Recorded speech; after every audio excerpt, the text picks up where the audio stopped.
Amaravati self finance city 5 పైసలు కూడా ఖర్చు పెట్టక్కర్లేదు.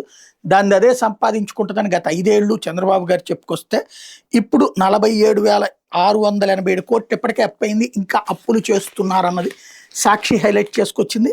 2026, 27 బడ్జెట్‌లో రాజధాని పనులకి 6,000 కోట్లు కేటాయించడంతో బిగినైతే అన్నీ కూడా డబ్బులు ప్రభుత్వం నుంచినే డబ్బులు ఇస్తూ లేదని ప్రజలకి అబద్ధం చెప్తున్నారన్నటువంటి వార్తని ఇక్కడ ప్రధానంగా హైలైట్ చేసుకొచ్చింది. ఏదైతే డబ్బులు అయితే అప్పులు చేసి ఆ అప్పులకి వడ్డీలు కూడా ప్రభుత్వం భారీగా చెల్లించాల్సి వస్తుంది అన్నటువంటి విషయాన్ని హైలైట్ చేసింది.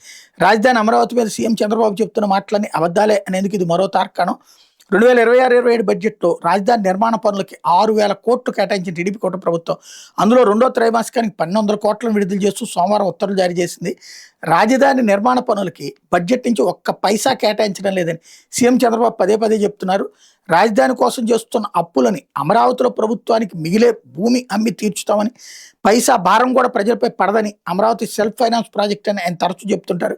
కానీ అది పచ్చి అబద్ధం అని తేలిపోయింది. రాజధాని కోసం 14-19 మధ్య హడ్కో నుంచి 1,151 కోట్లు, బ్యాంకుల కన్సార్షియం నుంచి 1,862 కోట్లు, అమరావతి బాండ్ల ద్వారా 2,000 కోట్లు వెరసి 5,013 కోట్లు అప్పు చేశారు. ఆ అప్పును తీర్చేందుకు 26, 27 బడ్జెట్లో 836 కోట్లు కేటాయించి ఇప్పటికే 421 కోట్లు చెల్లించారు. అంటే రాజధాని నిర్మాణ పనుల కోసం చేస్తున్న అప్పులను తీర్చేందుకు రాష్ట్ర ఖజానా నుంచే నిధులు విడుదల చేస్తున్నట్టు స్పష్టమవుతుంది. రాష్ట్ర విభజన తర్వాత 2014లో గుంటూరు జిల్లా తుళ్లూరు, తాడేపల్లి, మంగళగిరి మండలాల్లోని 29 గ్రామాలకు రాజధానిగా చంద్రబాబు సర్కార్ ప్రకటించింది. రాజధాని నిర్మాణం కోసం 53,748 ఎకరాలు ల్యాండ్ పూలింగ్ కింద సేకరించింది. మొత్తం 27,217.23 చదరపు కిలోమీటర్లు. 29,892 మంది రైతుల నుంచి 35,351 ఎకరాలు సమీకరించింది. 10 ఏళ్ల పాటు కౌలు చెల్లించడంతో పాటు 10 ఏళ్లలోగా అభివృద్ధి చేసిన నివాస వాణిజ్య ప్లాట్లు ఇస్తామని ప్రభుత్వం హామీ ఇచ్చింది. ఇక 2024లో చంద్రబాబు సర్కార్ మళ్లీ అధికారంలోకి రాగానే కౌలు చెల్లింపును మరో 5 ఏళ్ల పాటు పొడిగించింది. గత 12 ఏళ్లుగా 29,892 మంది రైతులకి 2,214 కోట్ల రాష్ట్ర ఖజానా నుంచి కౌలు రూపంలో చెల్లించారు.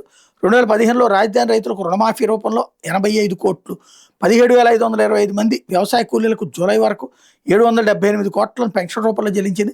వెరసి ఇప్పటికే కౌలు, పెన్షన్, రుణమాఫీ రూపంలో రాజధాని రైతులు, రైతు కూలీలకు రాష్ట్ర ఖజానా నుంచి 3,077 కోట్లు వ్యయం చేసింది అన్నటువంటిది హైలైట్ చేశారు.